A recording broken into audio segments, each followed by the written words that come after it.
Bonjour. Bonjour à tous, bonjour Caroline. Bonjour. Je suis ravi d'être avec toi sur scène aujourd'hui. De même. Merci. Alors aujourd'hui, on va parler de Longchamp, dont tu es directrice digitale, Oui. et de comment vous fonctionnez sur les réseaux sociaux dans le monde. Tout à fait. Alors, avant d'entrer en vif du sujet, est-ce que tu pourrais nous donner un peu de détails sur qu'est-ce que Longchamp dans le monde aujourd'hui? Oui, tout à fait. Alors, Longchamp, c'est une marque française qui aura bientôt 70 ans. Donc voilà, TF1 parlait de l'ancienneté d'une marque. On a un enjeu de renouvellement. Très forte notoriété en France, mais on est aussi depuis très longtemps à l'international, depuis les origines, sur la plaque Amérique. En Europe, très fortement en Europe et aussi très fortement en Asie. On est distribué commercialement, par exemple, depuis 50 ans au Japon. Donc voilà, une très grande variété de cultures parmi tous les clients de Longchamp. Et alors en digital, comment ça fonctionne? Alors, on a tendance à dire souvent que les Américains lead le digital. Ce n'est pas faux, mais aujourd'hui, nous, c'est plutôt l'Asie sur laquelle on va avoir des demandes extrêmement précises et fortes. C'est vrai que c'est un marché qui est très, très connecté. Et là, par exemple, on voit l'univers digital du site internet de Longchamp. 26 pays en ligne, 15 e-commerce, et puis on espère que ça va grandir. Et en termes d'attente suivant les différents continents, est-ce que tu remarques des choses différentes? Alors tout à fait, je le disais, les Asiatiques sont fortement demandeurs. C'est une réalité en termes de connexion, de niveau d'usage, de maturité sur le mobile. Mais comme notre cible, c'est une CSP+, extrêmement connectée, affluente, j'ai tendance à dire quand même que les Américaines et les Européennes sont aussi extrêmement demandeuses et extrêmement exigeantes sur ce média-là. Alors, on a parlé d'attente, maintenant on va parler plutôt de perception. Quelle est l'image que vous véhiculez dans le monde aujourd'hui? Alors aujourd'hui, Longchamp, c'est vraiment connu comme une marque de sac. C'est surtout le cas quand on est français et qu'on connaît cette marque depuis longtemps. Là, on voit ici un sac qui s'appelle le pliage en cuir, qui est un peu un hit bag dans le monde entier, que vous pouvez voir très souvent dans les aéroports et sur beaucoup de gens dans le monde entier. Et c'est historiquement l'image de marque. On est connu pour ce savoir-faire sac et cuir. Néanmoins, Longchamp, c'est aussi du prêt-à-porter. C'est aussi des lignes de vêtements, alors cuir, pas cuir, des collections renouvelées, et c'est une marque qui va vers la mode. Et typiquement, par exemple en Asie, sur des marchés qui sont moins historiques, on est plus connu sur cette partie-là que sur la partie maroquinerie et accessoires. Alors on va voir un petit film, le dernier film de Longchamp, la campagne actuelle. Ah, on n'a pas le son. Dommage. On n'a pas de son.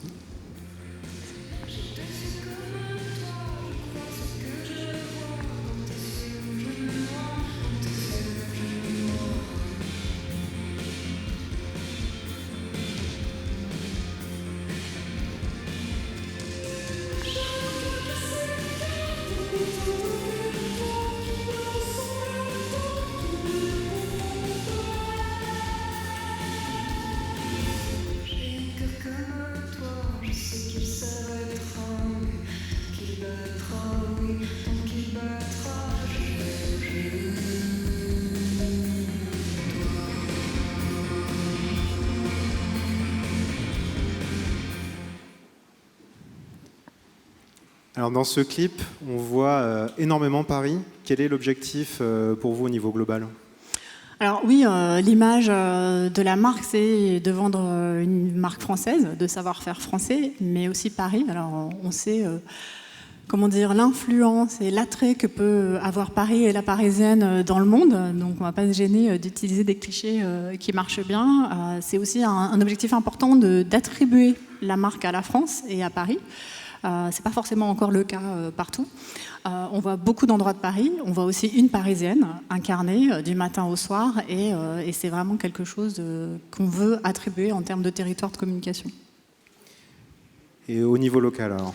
Alors, en effet, ça, c'est un film de marque qui, chaque saison, va porter l'image de la marque, qui est donc la même partout dans le monde. En revanche, on trouve que c'est important pour les femmes de s'identifier et de s'incarner. Et donc, on a une stratégie locale qui est plus parmi des influenceuses locales.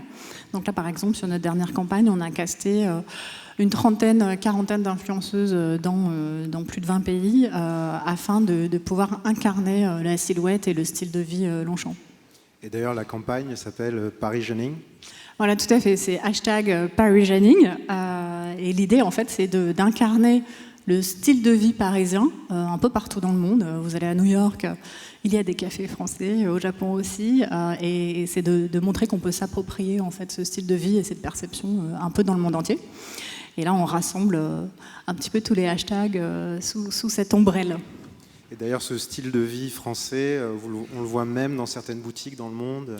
Alors voilà, pour forcer vraiment le trait, on aime bien, aussi utiliser la langue française. Vous l'avez vu dans le film, on a une chanson française. Par exemple, aux États-Unis, en Asie, on essaie de faire que dans nos boutiques, on dise par exemple bonjour et merci en français. Ça ajoute un petit peu à la French touch. Donc votre objectif global?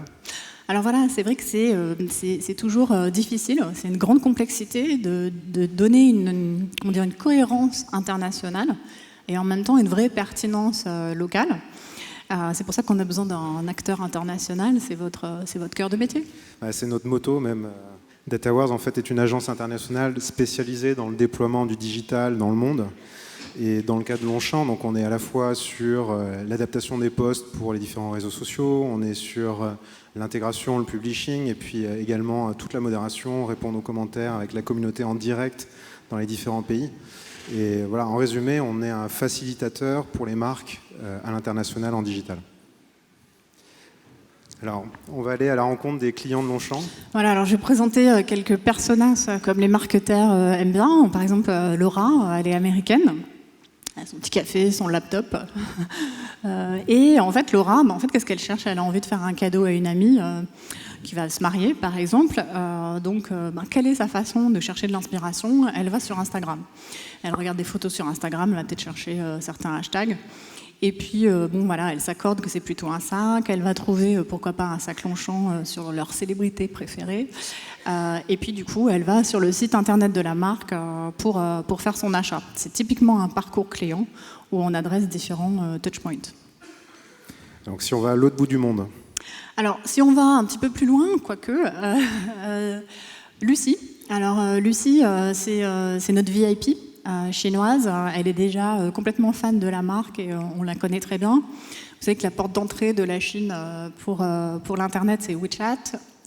Donc elle est rentrée en connexion avec la marque via un QR code. Et puis en fait, on a un programme CRM tout simplement dans WeChat qui communique certaines communications selon les différents segments. Et pour les VIP, par exemple, elles ont la chance de voir en avant-première certains sacs. Et comme elle a vu le dernier qui sera bientôt lancé, elle rentre directement en contact avec son vendeur préféré sur WeChat et elle rentre dans une conversation directement en one-to-one. Et donc vous avez directement adapté votre communication pour prendre les standards typiques de WeChat? Tout à fait. Alors on est une marque de luxe avec un positionnement sur des niveaux de langage assez élevés. On va avoir des tons peut-être un peu plus cool aux États-Unis, mais c'est vrai qu'en Asie, on est allé jusqu'à développer toute une batterie d'emojis. C'est la tendance du messaging. Donc là, il ne bouge pas, mais tout est animé pour aller finalement au plus loin d'une communication non écrite et assez incitative. Et vous avez fait ça également en Corée récemment? Tout à fait. On a lancé le même programme en Corée sur KakaoTalk, qui est un peu l'équivalent messaging de notre Facebook local. Alors je vois que vous avez pas que des femmes qui sont clientes. Tout à fait. Alors c'est vrai que c'est pas notre cible majeure, mais bon, les hommes aussi aiment faire des cadeaux. On a quand même ouvert aussi une boutique homme à Paris récemment. Donc l'idée, c'est de vous présenter Bernard. Alors Bernard, il est suisse. On aime bien les clichés aussi quand même quand on est à l'international. Et il aime bien beaucoup de précision. Il est assez carré. Et il a commandé en fait il a commandé un bagage pour son prochain voyage sur le site internet.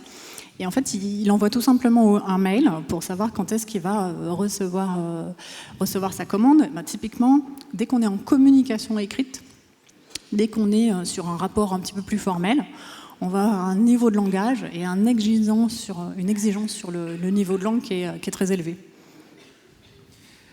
Et Hong Kong, encore un écosystème très différent. Voilà, alors on finit avec Jenny, qui est un peu plus millénial, un peu plus connectée à Hong Kong. Et Jenny, typiquement, c'est aussi quelqu'un qui connaît assez bien la marque. C'est pas une VIP, mais elle vient faire peut-être son premier achat, mais en tout cas, on aimerait beaucoup qu'elle revienne chez nous. Et en fait, elle est directement en contact avec aussi finalement la boutique avec laquelle elle est rentrée en communication via WhatsApp, par exemple. Et là aussi, elle est sur des communications avec des niveaux de langage qui sont peut-être un peu moins formels, beaucoup plus engageants pour remettre l'humain et la personne au centre de tout ça. Donc on a vu 4 personas différentes. Vous avez dû adapter vos touchpoints pour ces personas.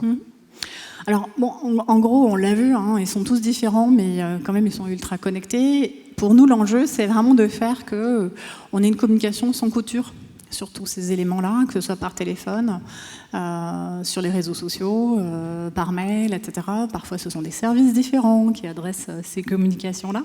On a aussi besoin de réactivité. Et l'important, c'est de s'équiper et de s'outiller pour que tout le monde ait la même information et le même niveau de compréhension des clients pour que l'information ne soit pas perdue.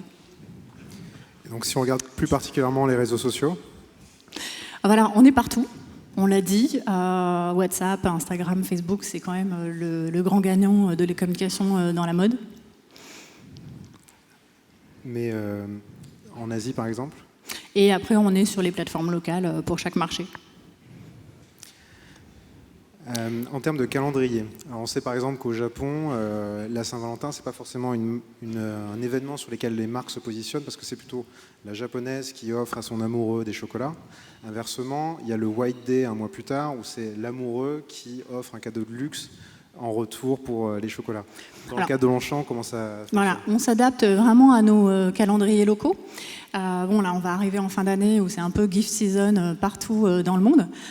Néanmoins, on essaie aussi d'avoir quand même un peu des grands temps forts.